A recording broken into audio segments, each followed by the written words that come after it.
Thank you so much. All of you, extremely interesting, penetrating. I would not say necessarily encouraging, but with a very sharp way of presenting the huge task that we are facing. We have 5 minutes for a few questions from the audience, questions, comments, and then we'll have to conclude, and we'll start right there.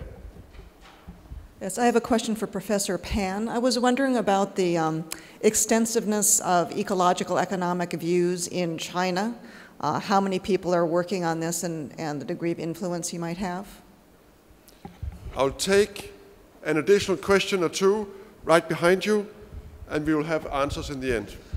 Question for Professor Heel. You quoted Teddy Roosevelt at the beginning, and his chief forester, Gifford Pinchot, was also a writer in the conservation movement. He was prescient in another way in that he made a lot of claims about that we're close to running out of coal, we're close to running out of wood. He sort of Club of Rome type forecasts in the early part of the 20th century. And towards the end of your talk, you alluded to the idea that, okay, the substitution elasticities may be getting very small and we're running out of substitution possibilities. So just in light of the fact that there is a history of sort of pessimism about substitution possibilities, if you were challenged to say, why is it different this time, what would your answer be? Thank you. There'll be another question there, and then a last one here. Well, we have identified the problems and even some solutions have been proposed, but I think something very important is missing here. Namely, you have to convince the people to follow this and to implement this. I mean, if some country goes on a no-growth path in an interconnected world, I'm afraid that is not going to work. And the talented and creative people who want to earn money will go to another country. And if we just ask for some harmony between people and the nature, then this is too vague. And if we just ask for some world institutions that should implement these things, perhaps on the basis of taxes, that is not going to work either, because if governments just impose taxes or rigid measures, if the people are not convinced, these governments will be simply voted out of power. So in order to achieve anything, we really need to convince the people that in their daily life it makes a difference if they behave in an ecologically responsible way. Otherwise, none of these measures that we have heard here are going to work. Thank you. A last question to Erik Beinhugger. Thank you. I very much agree with Peter Victor's diagnosis and the safe operating space for humanity analysis. My question for Dr. Victor is how he would reconcile his views on the solution to that being reducing or eliminating economic growth with individual economic freedom. Can this be done in any realistic way without authoritarianism and a vast reduction in individual freedom? Thank you. And I'll turn back to the panel and ask you, I'll give you all an opportunity to respond briefly, and we'll start in the same order, or we'll follow the same order as we did in the introductions.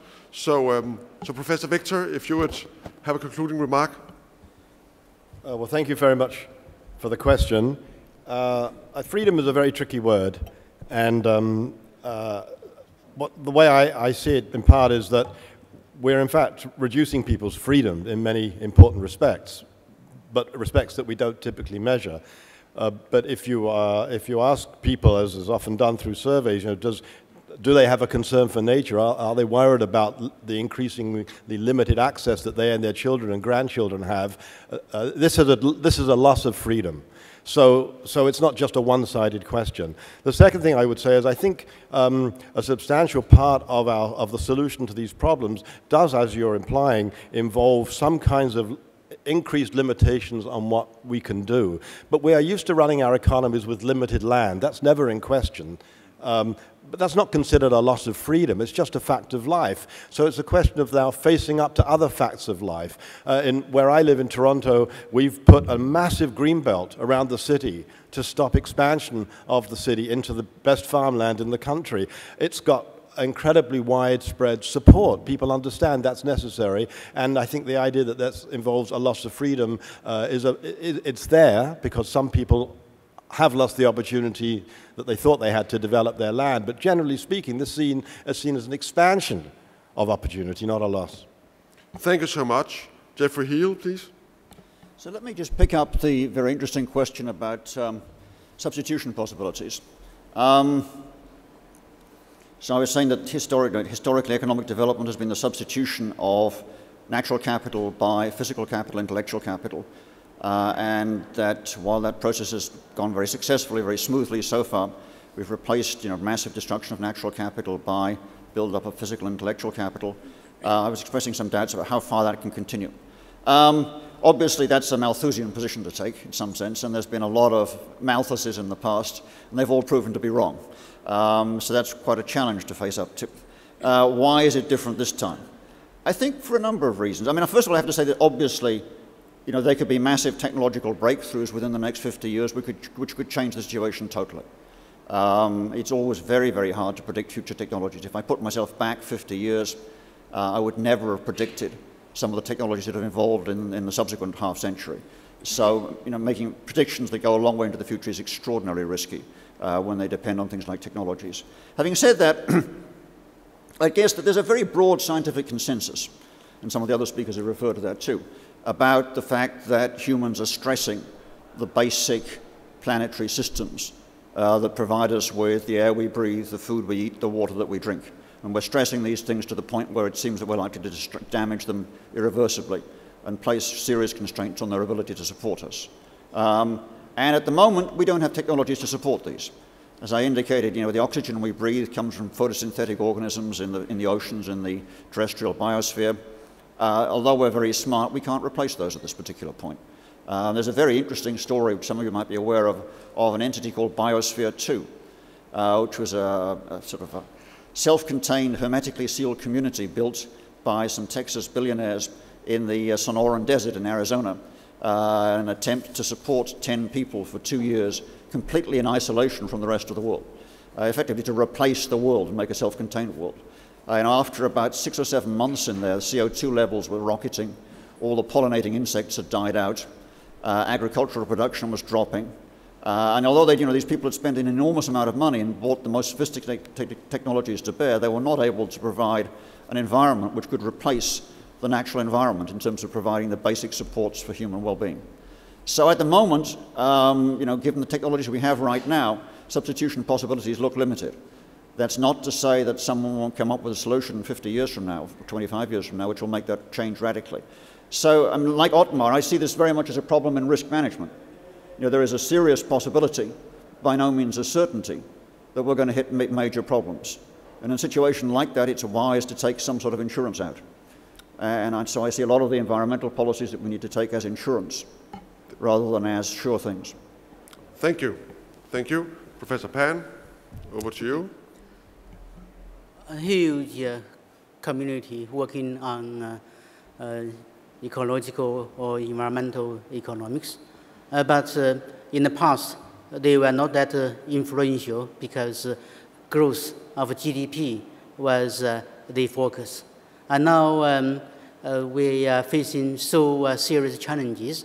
Land shortage, we have a red line for arable land protection. We have a serious water shortage. We have energy security concerns. And we have, of course, greenhouse gas emissions and the environmental pollution, all these sort of problems. So it's a huge community. And at this stage, this community is very active, simply because it is expected that there would be a paradigm shift with the shift of leadership.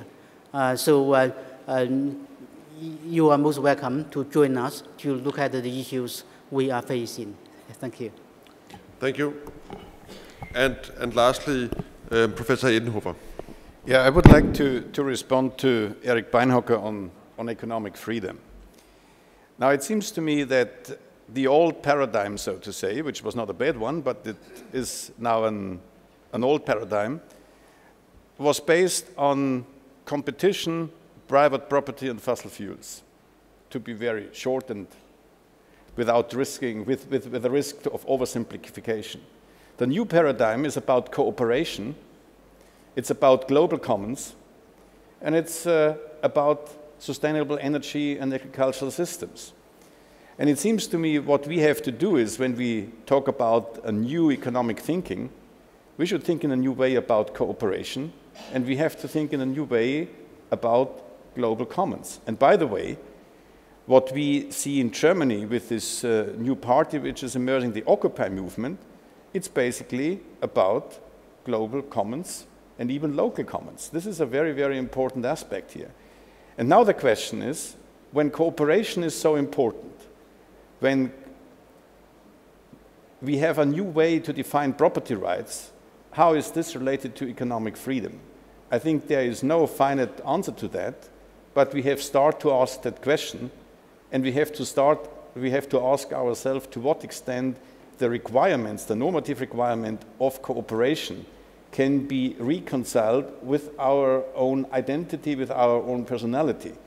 And I think it's obvious that the old Homo economicus, which is simply a calculator without taking into account the preferences of other people and so on, is probably a very boring guy. And now we see much more interesting personalities emerging at the stage.